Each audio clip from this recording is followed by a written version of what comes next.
Okay then, so continuing with the role of sport in promoting values, we're now going to begin to look at the use of performance enhancing drugs, sometimes referred to as PEDs, performance enhancing drugs. Now the first thing we need to kind of ask ourselves is what exactly is a performance enhancing drug? Well, a performance enhancing drug is something that you might take or potentially put into your body that's going to give kind of a desired effect. So it's going to have side effects, and some of those side effects that the drug has might in turn be able to benefit or improve your performance. Okay, now in most sports, most performance enhancing drugs are banned, and there is regular drug testing that goes on within sport to try and prevent people taking them. But every year, in lots and lots of different sports, there are people all over the place that are kind of being caught taking these performance enhancing drugs. So it is fair to say that it is a fairly common occurrence, and it is something that is going on in the modern world, and it's going on within sport today. Okay, if people think there's a way of getting away with it and taking them, and it's likely to improve performance, then if it's the difference between winning and losing, people are tempted to do it. So that's why we find athletes and people in different sports all over the place potentially tempted to take these performance enhancing drugs. Now, some of the more popular ones include stimulants, diuretics, EPO, and beta blockers. Okay, now basically what I'm going to do now is talk you through why somebody might be tempted to take each of these particular substances, and what the side effects of the substance are in terms of how it might actually help to increase your performance. So stimulants, basically if you take a stimulant, then it's going to do things like raise your heart rate and raise your alertness level. If you can raise your alertness level and be more alert within sport, then that could potentially give you an advantage in a sport perhaps where you've got to make a quick start, such as sprinting or swimming, kind of getting away from the blocks and reacting to a starting pistol or a starting gun. It could also be beneficial in sports where perhaps you've just got to stay alert and have a good sort of grasp of what's going on around you. So it could be like invasion games, football, rugby, basketball, things like that. Stimulants are going to help you absorb all that information that's going on around you, process it faster and react to things a bit quicker. So that's why people might take stimulants. Now, diuretics work very, very differently to stimulants and are used in very, very different scenarios. So diuretic, basically, if you take diuretics, they encourage a lot of the fluid in your body, a lot of the water in your body to sort of basically pass out through your urine. And because sort of a very, very high percentage of your body weight is made up of water, people will sometimes take diuretics if they want some kind of rapid weight loss. Now you might be thinking to yourself, why might I want rapid weight loss within sport? Well, here's a couple of examples then. So jockeys have been caught in the past taking diuretics, because obviously if you take diuretics shortly before your race, you can get rid of a lot of the water out of your body, lower your weight, and that will mean that your horse potentially can run faster because the jockey that it's carrying is lighter. Another example of where you might use diuretics would be in boxing. Now you might again be thinking, why would you be doing that in boxing? Surely having weight and mass and some bulk in boxing gives you a little bit of an advantage. Well, that's correct, it kind of does. But what tends to happen before boxing takes place is they have a weigh-in. And at the weigh-in, a few days before the actual fight, you have to be within a certain weight limit to be allowed to fight in that weight category. For example, middleweight or heavyweight or super heavyweight. You have to be within a certain weight range to be allowed to fight in each of those divisions. And what boxers have been caught doing in the past is kind of taking diuretics a few days before the weigh-in, so they'll get a bit of rapid weight loss. They can go to the weigh-in and it'll look like they're right at the top end of kind of being allowed in that weight category.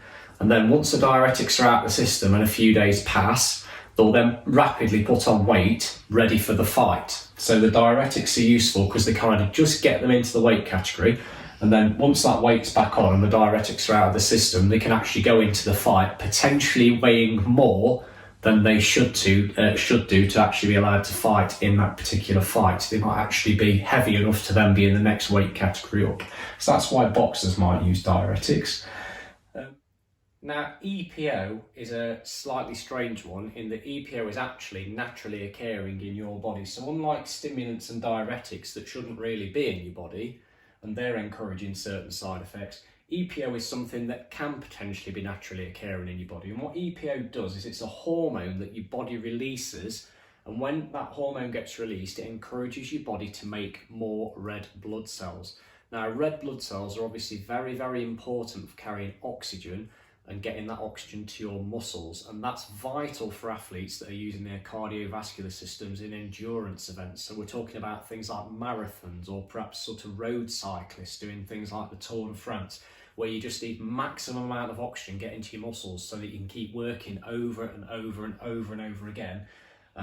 Red blood cells are vitally important. So I think EPO is naturally occurring. There are some legitimate ways of giving your body extra red blood cells. Now, one way of doing this is by going to train at altitude. And by altitude, I mean going up and training in like the hills or the mountains where the atmosphere and the air is quite thin.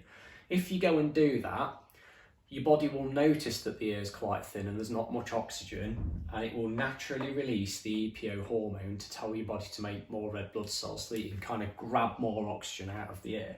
Another way of doing that is you can build something like an altitude chamber, which is basically a room that you can go into and you can perhaps go and run on a treadmill in it, and you can control the amount of oxygen within the air in that room. And if you do that day after day after day and keep the oxygen level fairly low in that room, your body will release EPO and it will make you create more red blood cells and again help you to grab more oxygen out of the air. This means that when you go and actually perform in your event, kind of at sea level, so you might go and run your marathon, or you might go and do your Tour de France cycle race or something, you'll have extra red blood cells, and having extra red blood cells means you can carry extra oxygen. Carrying extra oxygen means that you can go on for longer without getting tired. Now, going and training at altitude is very, very expensive. Building an altitude chamber, very, very expensive. They're the legitimate ways of doing things. However, the easiest thing to do actually is produce some EPO in a lab and inject it into yourself. And once you've injected EPO into yourself, because it's a hormone, it will then tell your body, please make some extra red blood cells for me. And you can get those red blood cells made without ever having to go up to altitude or without ever having to go in an altitude chamber. So you can inject yourself with EPO, but that is not allowed. In that case, it's being used basically as a performance enhancing drug. So that's an illegitimate way of using it. Okay, but it's very, very tempting for athletes, particularly in endurance events. And another reason it's tempting to do is because it's very difficult to test for. Because if I blood test you and you've taken stimulants, it will probably show up in a test. If I blood test you for diuretics, it's potentially going to show up in a test. If I blood test you for EPO, all it's going to show me is that you've got lots of red blood cells, but they're yours because you've made them yourself. So it is difficult to kind of test for people using that. Right. Okay, the final one then is beta blockers, and beta blockers were originally designed as heart medication, so people who previously had heart trouble or potentially a heart attack would take beta blockers because it would help to keep the heart rate nice and low and keep them nice and calm, prevent that heart rate from coming up too high and then potentially having another heart attack.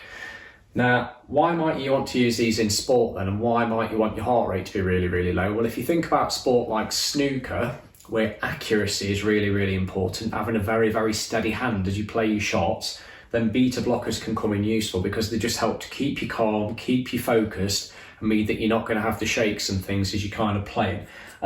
Similar story for people kind of doing archery or maybe some shooting sports, things like that, where accuracy is key, and you don't necessarily want to be rushing things.